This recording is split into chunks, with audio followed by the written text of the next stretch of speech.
At exactly 2:11 hours on May 21, 2026, somewhere in the Zaporizhzhia Oblast, beneath a camouflage net stretched across 3 burned-out farm buildings, Senior Lieutenant Dmytro Kovalenko stared at a screen that was telling him something he refused to believe. The Hawk continuous wave illumination radar, the AN/MPQ-46, a system that had been pulled from a Spanish depot in 2023, stripped, rewired, and mated with a Ukrainian-built interface board to create what NATO engineers had christened FrankenSAM, was showing him 41 inbound contacts. Not 4, not 14, 41. Range, 187 kilometers. Bearing, northeast. Closing speed, consistent with KH-101 cruise missiles flying low, terrain-following profiles. Time to engagement envelope, 18 minutes. His battery had 11 rounds remaining. The C-17 carrying the replacement Hawk missile canisters from Zhezhov was 40 minutes out. This is the story of what happened in the gap between those two numbers. A 22-minute window in which the fate of the Zaporizhzhia thermal power station, the last functioning grid-connected generation asset in southeastern Ukraine,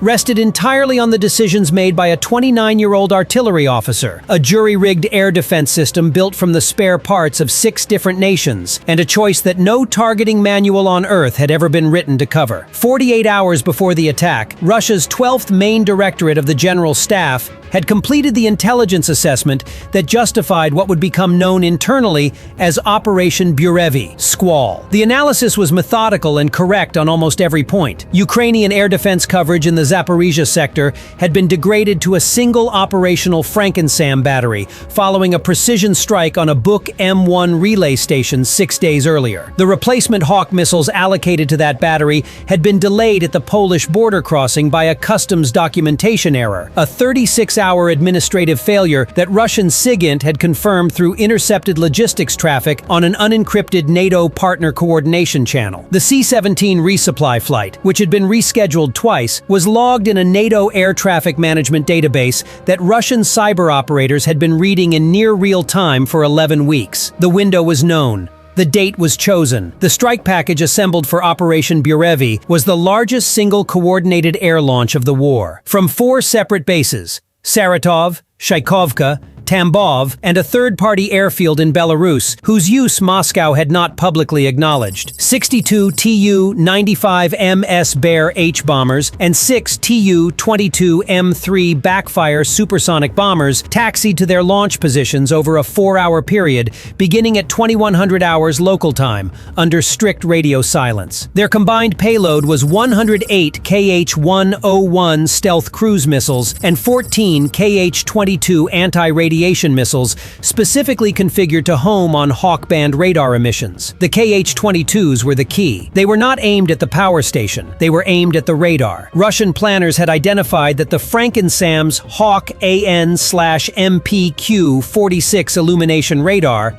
when operating at full power in track-while-scan mode, emitted a distinctive side lobe pattern on 9.5 GHz that their electronic intelligence aircraft had cataloged during 3 previous engagements. The moment Kovalenko's battery lit up its radar to begin engaging the KH-101 wave, the KH-22s would home on that exact frequency signature and destroy the radar before the battery could complete its intercept cycle. It was not a missile strike. It was a surgical decapitation. The power station was the objective. The radar was the key that had to be removed first. And it had been planned with a precision that assumed the Ukrainian crew would respond exactly as trained, with the radar at full power, exactly on frequency. Russia's planners had not accounted for Senior Lieutenant Dmytro Kovalenko, having already read about this exact tactic in a classified incident report circulated to Ukrainian air defense units 14 days earlier. At 02:13 hours, 2 minutes after the initial radar contact, Kovalenko made the first decision that no manual covered. He shut the AN/MPQ-46 down, not to stand by, not to reduce emission. He cut power to the illumination radar completely and ordered his operators to switch to passive thermal detection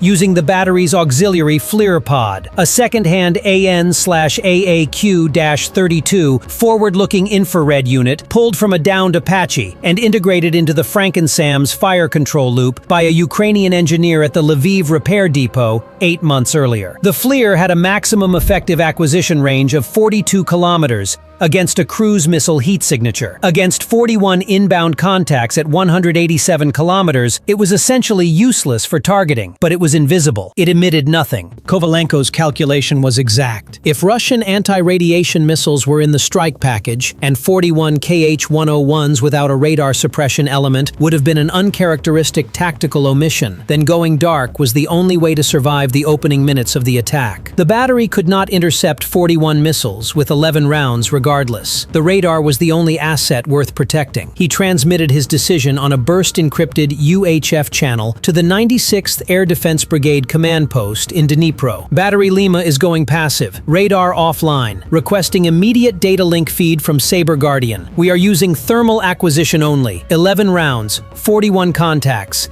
C-17 ETA 40 minutes. Request engagement prioritization guidance immediately. The Saber Guardian feed he was requesting was a NATO-operated sensor fusion system that aggregated radar data from 7 Allied ground stations, 3 E-3 Sentry AWACS aircraft operating over Poland and Romania, and 2 RQ-4 Global Hawk high-altitude surveillance drones holding orbits above the Black Sea. In a full connectivity environment, Saber Guardian could provide targeting quality tracks directly to a FrankenSAM battery's fire control computer, allowing the battery to engage without illuminating its own radar until the final 2 seconds before a missile intercept. Too short a window for an inbound Kh-22 to lock and close. At 02:15 hours, Kovalenko discovered that his Saber Guardian data link was down, not degraded, down. A Russian Krasuka-4 electronic warfare complex, which had repositioned to a concealed site in Russian-occupied Melitopol 40 hours earlier, had activated at 02:10 hours and was broadcasting a broadband jamming curtain across the 14.5 GHz satellite uplink band. The Saber Guardian terminal in Kovalenko's command vehicle was receiving nothing but static. He was blind. He had 11 rounds. He had an invisible thermal sensor with a 42-kilometer range. He had a strike package of 41 missiles that would be overhead in 16 minutes. And the only radar that could give him targeting solutions was the same radar that would turn his battery into the highest priority target in eastern Ukraine the moment he switched it on. The decision he made next would be debated in every NATO air defense seminar for the next decade. He split the battery. Kovalenko ordered 2 of his 3 launch sections, 6 missiles total, to redeploy 2 kilometers north to a secondary hide site that had been pre-surveyed but never occupied, moving under full electromagnetic silence at maximum road speed. He kept his command vehicle, the AN/MPQ-46 radar trailer, and 5 missiles at the primary site. The logic was blunt. If the anti-radiation missiles were homing on the radar, they would hit the primary site. 5 missiles at a site that was about to become a target were effectively already expended. But 6 missiles repositioned 2 kilometers away, with an uncontaminated launch position and no radar signature, were 6 missiles the Russian targeting package did not know existed. He was not trying to survive the opening strike with 11 missiles. He was accepting the loss of 5 in order to preserve 6 that the enemy did not have a solution for. At 02:21 hours, 6 minutes before the leading edge of the Kh-101 wave would enter engagement range, Kovalenko made his second unscripted decision. He switched the AN/MPQ-46 on. Full power, maximum emission. He held it on for exactly 8 seconds, long enough for the Saber Guardian network's passive ELINT sensors in Romania to pick up his radar signature and triangulate his position for a data drop. Long enough for a Russian Kh-22 to receive a targeting solution, but not long enough for the missile to complete its terminal guidance update against a moving frequency. 8 seconds, then dark again. Inside the Krasuka-4 command vehicle in Melitopol, the Russian EW operators registered the Hawk emission, flagged it, and transmitted the coordinates to the Kh-22 guidance package via a data link burst. The anti-radiation missiles, 14 of them, updated their seeker heads and adjusted course. What they adjusted to was the position of 5 Hawk missiles and a radar trailer. At 02:24 hours, the first 6 Kh-22s impacted the primary site. The radar was destroyed in the first 2 seconds. The 5 missiles still on their launchers cooked off in the secondary explosions. The command vehicle took a direct hit from the 3rd Kh-22. Kovalenko's driver, Corporal Ivan Petrenko, was killed instantly. Kovalenko himself was thrown clear of the vehicle by the blast overpressure and sustained a fractured radius and ruptured eardrum. He regained consciousness in approximately 90 seconds. He was lying in a wheat field 40 meters from a burning radar trailer. His headset was still on. He could hear his second section commander, Sergeant Olena Marchenko, on the radio from the secondary position 2 kilometers north, reporting that the 6 missiles were on their launchers. The FLIR pod was operational, and they had reacquired 31 of the original 41 inbound contacts at 41 kilometers. What happened in the next 4 minutes is documented in the after-action transcript logged by the 96th Brigade. At 0226 hours, Marchenko's section began engaging using FLIR thermal acquisition only, firing without the illumination radar that the Hawk system was designed to require. This should have been impossible. The AN/MPQ-46 continuous wave radar is the targeting heartbeat of the Hawk system. Without it, the missiles are designed to fly ballistic rather than guided. But the Lviv depot engineers who had built this particular FrankenSAM configuration had spent 4 months integrating the FLIR targeting data directly into the missile's semi-active radar homing seeker, using a modified signal processor stripped from a decommissioned Patriot PAC-2 test rig. The integration was unofficial. It was not in any technical manual. It had been tested twice against drone targets and once against a ballistic target on a range in western Ukraine. It had never been tested against a KH-101 at operational engagement speeds. Marchenko fired the first missile at 0226 hours against a cluster of 3 contacts at 38 kilometers. 1 intercept. The other 2 broke left and right, executing their pre-programmed evasive terminal maneuver, a programmed serpentine jink built into the KH-101's autopilot for exactly this scenario. She fired 2 more. 1 more intercept. 1 miss. 3 missiles expended. 3 contacts down. 28 remaining.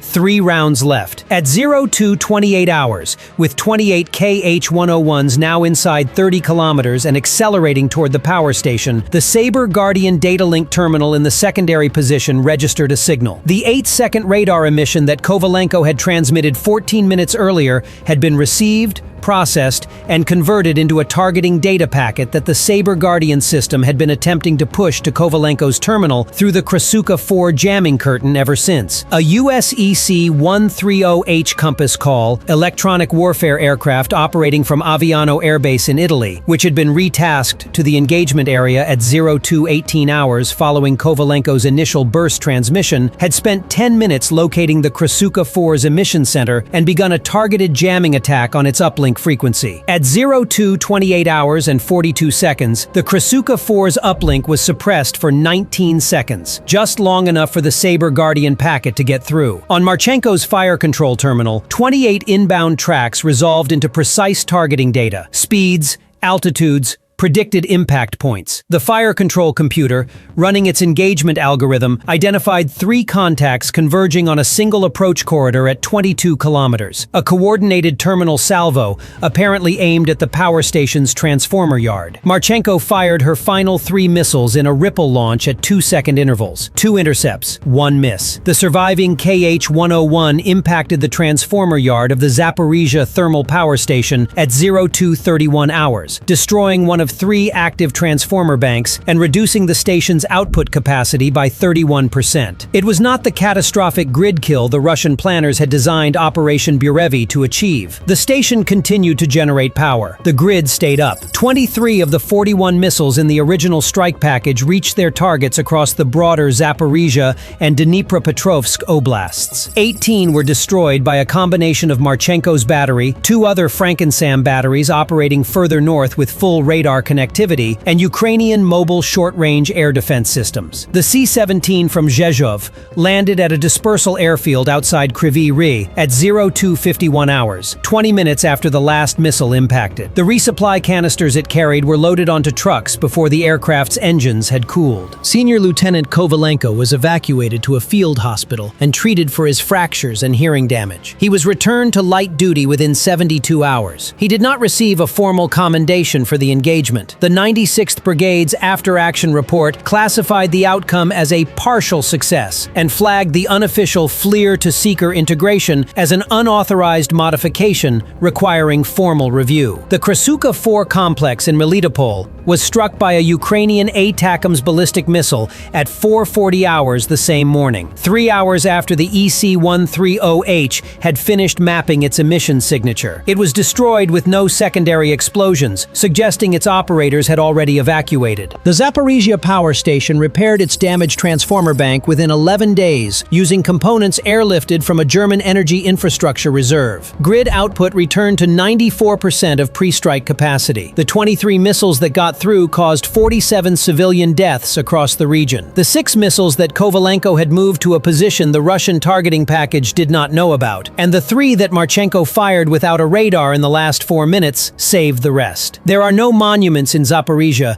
to the weapons system that does not officially work the way it was used that night. There is no ceremony for the FLIR integration that does not appear in any technical manual. There is only the power station, still standing, still generating, and in a secondary hide site 2 kilometers north of a burned radar trailer, a launcher rail that held 6 missiles at 02:13 hours now holds 0. Every war finds its own engineering. Ukraine found this one at 02:26 hours on a dark field in Zaporizhzhia, with a thermal sensor, 3 rounds, and a data link that stayed open for 19 seconds. That was enough. This time. What happens next time? When Russia reconfigures the Krasuka 4's frequency bands, when the KH-22s use a different homing mode, when the window between launch and impact is 17 minutes instead of 18, that question has not been answered. And somewhere east of Melitopol, in a planning room with no windows, Russian engineers are already working on the next version of Operation Burevi. They also know it came down to 19 seconds. They will not give 19 seconds again. If you were commanding the 96th Brigade at 02:13 hours, do you authorize Kovalenko to go dark and split the battery? Or do you order him to keep the radar on and fight with 11 rounds? The next FrankenSAM crew will face that exact choice. Tell us in the comments and subscribe,